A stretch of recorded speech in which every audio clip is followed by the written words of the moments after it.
मनरेगा के माध्यम से इंफ्रास्ट्रक्चर को प्रोजेक्ट्स को गति देने का काम हो रहा है। जो योजनाएं बनाने में महीनों लग जाते थे, वो आज सप्ताहों के भीतर भीतर उसको आगे बढ़ा दिया जाता है, क्योंकि आधुनिक भारत के निर्माण के लिए इंफ्रास्ट्रक्चर का महत्व हम भली भांति समझते हैं, स्केल का भी महत्व समझते हैं, स्पीड का भी महत्व समझते हैं और टेक्नोलॉजी के माध्यम से परमानेंट सॉल्यूशन और परमानेंट एस्पिरेशन का एड्रेस करने का प्रयास आदरणीय सभापति जी हम कर रहे हैं। आदरणीय सभापति जी, कोई भी जब सरकार में आता है तो देश के लिए कुछ करने के वादे करके आता है, जनता का कुछ भला करने के वादे करके आता है, लेकिन सिर्फ भावनाएं व्यक्त करने से बात बनती नहीं है। आप कह दें कि हम ऐसा चाहते हैं, हम ऐसा चाहते हैं, जैसे कभी कहा जाता था गरीबी हटाओ, 4-4 दशक हो गए, हुआ कुछ नहीं। इसलिए विकास की गति क्या है, विकास की नीयत क्या है, विकास की दिशा क्या है, विकास का प्रयास क्या है, परिणाम क्या है, ये बहुत मायने रखता है। सिर्फ आप कहते रहे कि हम भी कुछ करते थे, इतने से बात बनती नहीं है। आदरणीय सभापति जी, जबकि हम जनता को उनकी प्राथमिकताओं के आधार पर उनकी आवश्यकताओं, और जब जनता की इतनी बड़ी आवश्यकताओं के लिए मेहनत करते हैं तो हम पर दबाव भी बढ़ता है, हमें मेहनत भी ज्यादा करनी पड़ती है, हमें परिश्रम भी ज्यादा करना पड़ता है। लेकिन हमने, जैसे महात्मा गांधी जी कहते थे, श्रेय और प्रेय, हमने श्रेय का रास्ता चुना है, प्रिय लग जाए आराम कर लें, वो रास्ता हमने नहीं चुना है।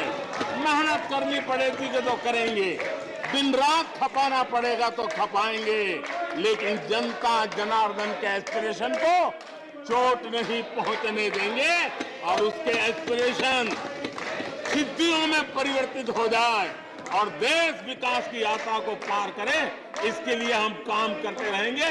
इन सपनों को लेकर के चलने वाले हम लोग हैं और हमने वो करके दिखाया। आदरणीय सभापति जी, अब आप देखिए, देश आजाद हुआ तब से 2014 तक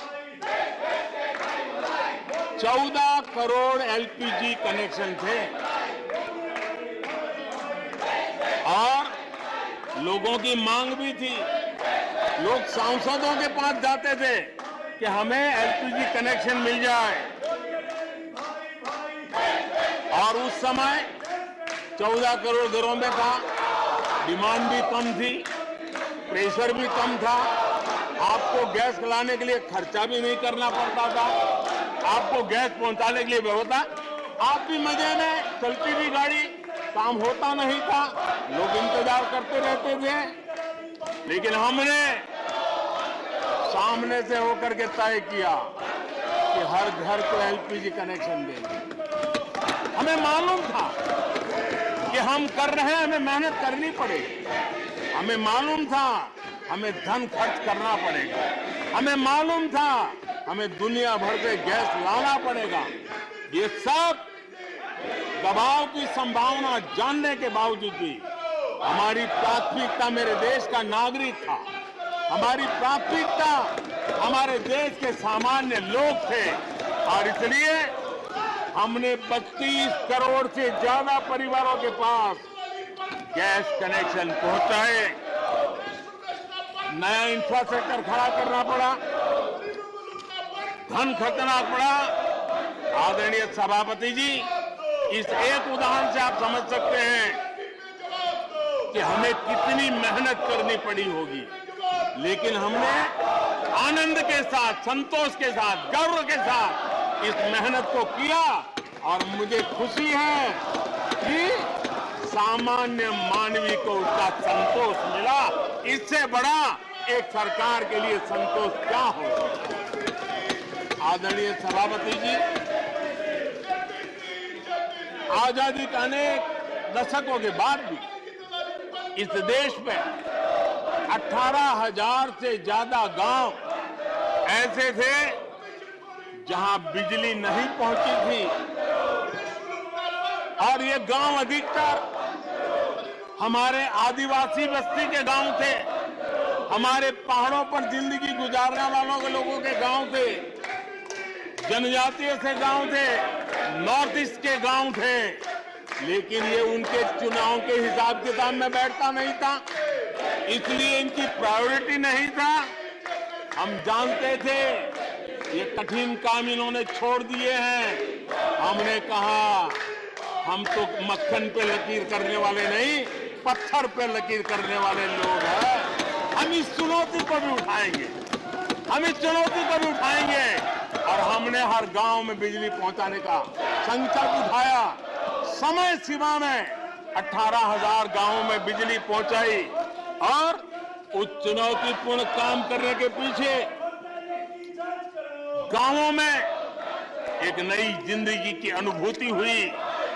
उनका विकास तो हुआ, लेकिन सबसे बड़ी बात हुई, देश की व्यवस्था पर उनका विश्वास बढ़ा। और विश्वास बहुत बड़ी ताकत होती है। जब देश के नागरिकों का विश्वास बनता है, तब वो लाखों करोड़ों गुना एक सामर्थ्य में परिवर्तित हो जाता है। वो विश्वास हमने जीता है और हमने मेहनत की, हमें मेहनत पड़ी, लेकिन मुझे खुशी है उन दूर दराज के गांवों को आजादी के इतने सालों के बाद नई आशा की किरण दिखाई दी, संतोष का भाव प्रकट हुआ, और वो आशीर्वाद आज हमें मिल रहे हैं। आदरणीय सभापति जी,